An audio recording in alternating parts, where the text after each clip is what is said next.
Cina selama ini dikenal sebagai negara agraris, dengan lahan pertanian luas dan peternakan besar. Namun, di balik citra itu, ada sebuah industri yang jarang dibicarakan, peternakan ular berbisa skala besar.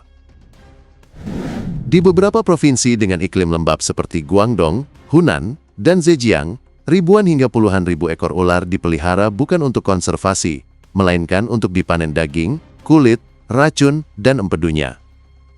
Industri ini bernilai ratusan juta dolar, tetapi juga menyimpan banyak risiko. Sejak ribuan tahun lalu, ular sudah menjadi bagian dari budaya dan pengobatan tradisional Tiongkok. Dahulu, orang hanya bisa mendapatkan ular melalui perburuan. Namun seiring meningkatnya permintaan, alam tak lagi mampu menyediakan jumlah yang cukup.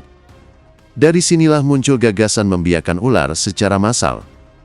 Kini, ada ratusan peternakan, dari skala kecil hingga fasilitas besar dengan belasan ribu ekor reptil berbisa.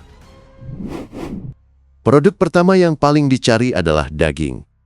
Di restoran mewah, seporsi daging ular bisa dijual dengan harga sangat tinggi. Dalam budaya Timur, memakannya dianggap simbol keberanian dan kekuatan, namun resikonya besar. Jika kantung racun tidak diangkat sempurna saat pemotongan, sisa racun bisa mencemari daging.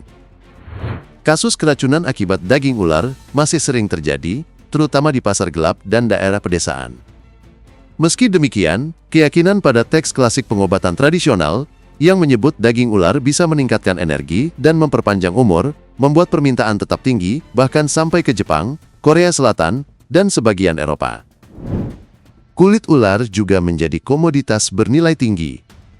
Dari ikat pinggang sederhana hingga dompet Python seharga ribuan dolar, industri fashion internasional sangat bergantung pada pasokan kulit ular. China kini termasuk salah satu eksportir terbesar bersama Indonesia dan Vietnam. Namun, praktik pengulitan sering menimbulkan pertanyaan etis, karena banyak ular dikuliti hidup-hidup. Selain itu, cerita rakyat di beberapa daerah menambah kesan mistis, seolah kulit ular masih menyimpan roh pemiliknya. Produk paling bernilai dari ular justru racunnya. Cairan mematikan ini dijual dengan harga sangat mahal, karena digunakan untuk membuat antivenom dan diteliti sebagai bahan obat kanker, pereda nyeri, hingga terapi penyakit neurologis. Namun, proses pengambilannya berbahaya. Satu kesalahan kecil saat memerah racun bisa berakibat fatal bagi pekerja. Empedu ular juga tidak kalah populer dalam pengobatan tradisional. Cairan ini dipercaya meningkatkan vitalitas dan menyembuhkan berbagai penyakit. Meski belum terbukti secara medis, permintaan tetap tinggi. Sayangnya, cara pengambilan empedu sering menimbulkan penderitaan besar bagi hewan. Di balik keuntungan besar, industri ini penuh risiko. Bagi pekerja, gigitan ular bisa berarti kematian.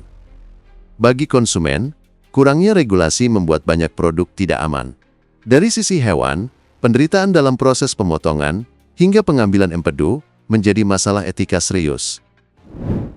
Industri peternakan ular menunjukkan bagaimana tradisi, ekonomi, dan sains bisa bertemu sekaligus bertabrakan. Di satu sisi, ada manfaat medis dan peluang ekonomi.